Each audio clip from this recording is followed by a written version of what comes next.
Hello, and welcome to MindFuel Daily. Thank you for joining us today.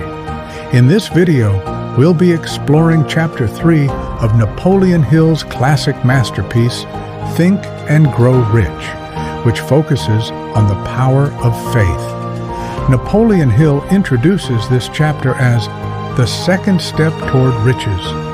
Following the first step of desire, the second crucial element is faith.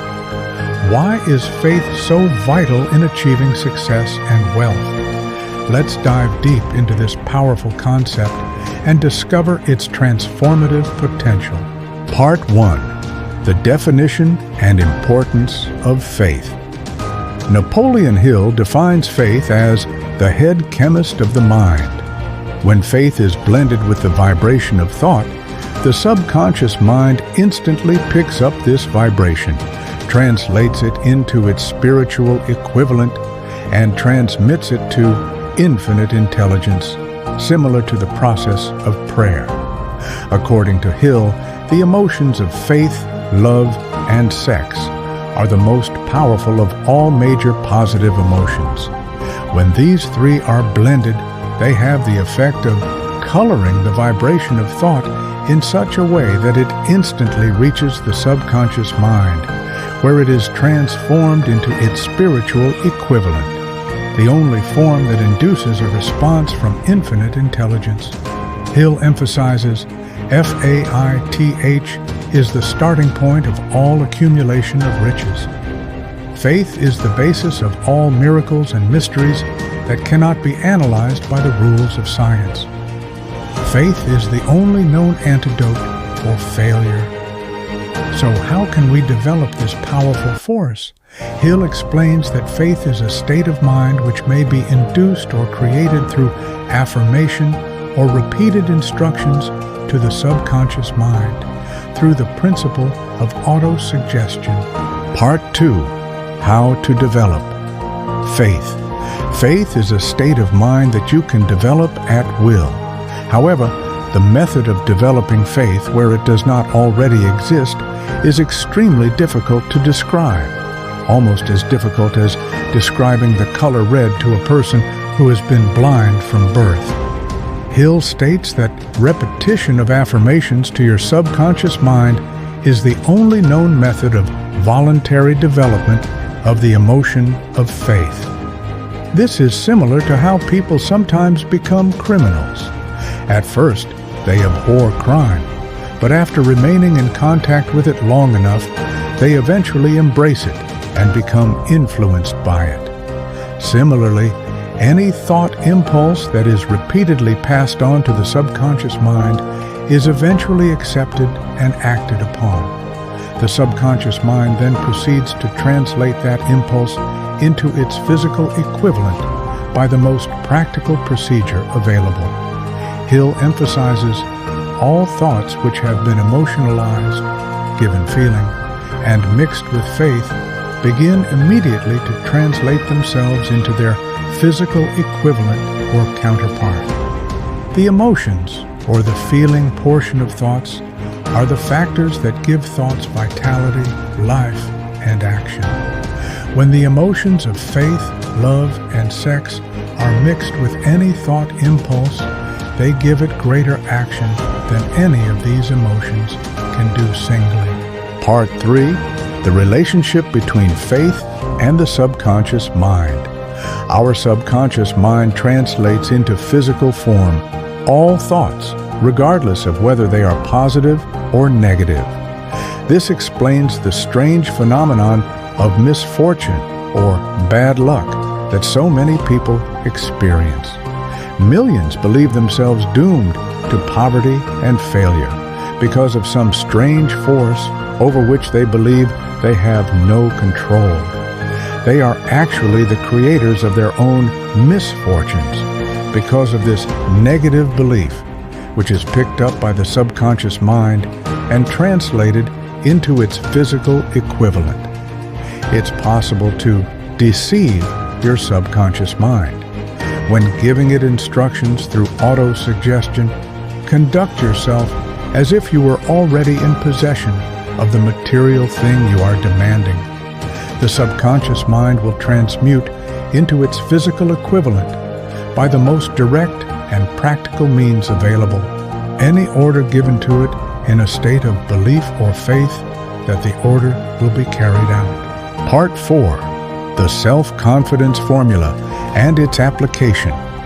The mind eventually takes on the nature of the influences that dominate it. Understanding this truth reveals why it's essential to encourage positive emotions as dominating forces of your mind, and to discourage and eliminate negative emotions. Napoleon Hill provides a 5-step self-confidence formula to cultivate faith. I know that I have the ability to achieve the object of my definite purpose in life. Therefore, I demand of myself persistent, continuous action toward its attainment, and I here and now promise to render such action. I realize the dominating thoughts of my mind will eventually reproduce themselves in outward physical action and gradually transform themselves into physical reality.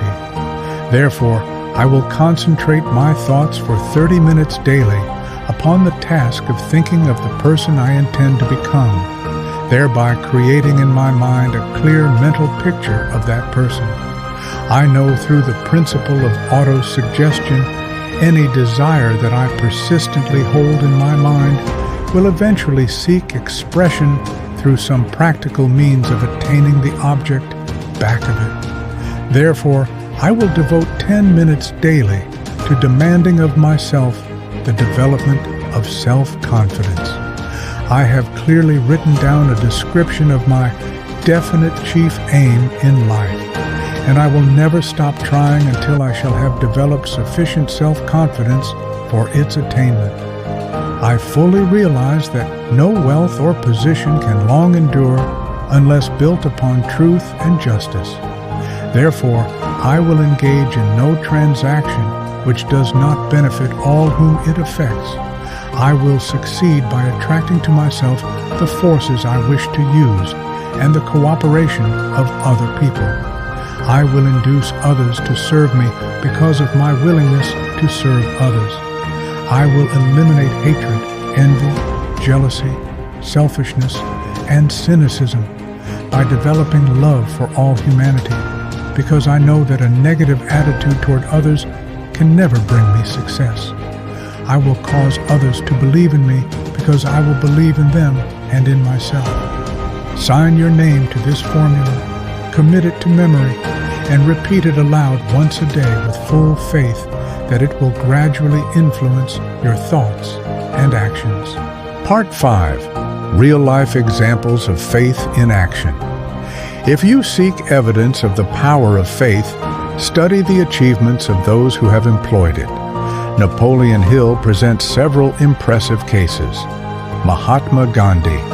Gandhi wielded tremendous potential power despite having none of the orthodox tools of power such as money, battleships, soldiers, or materials of warfare.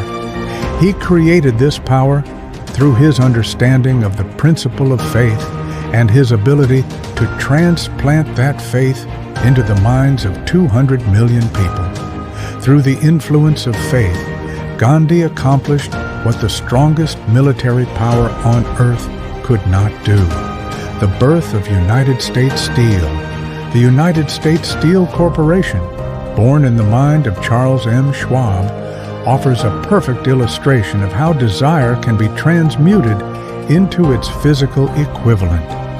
Through his faith, imagination, and persistence, Schwab's idea, plus the faith with which he conveyed it to J.P. Morgan, was marketed for a profit of approximately $600 million.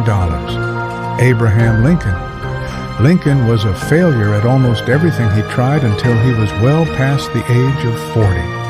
He was a Mr. Nobody from nowhere until a great experience came into his life, aroused the sleeping genius within his heart and brain, and gave the world one of its truly great men. That experience was mixed with the emotions of sorrow and love, and came to him through Anne Rutledge, the only woman whom he ever truly loved. Conclusion: faith is not merely a concept, it's a chemical process that transforms our thoughts into physical reality.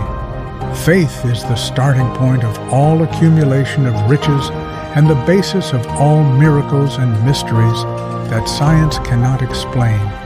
Whatever you desire in life, the first step to realizing it is to believe that you already possess it. Your subconscious mind will work to make real what you sincerely believe. As Napoleon Hill said, riches begin in the form of thought. The amount is limited only by the person in whose mind the thought is put into motion. Faith removes limitations. I hope today's video has been helpful to you. In our next video, we'll explore Chapter 4 of Think and Grow Rich, which focuses on auto-suggestion. Please like this video, subscribe to our channel, and share your thoughts and experiences in the comments section below. Thank you for watching.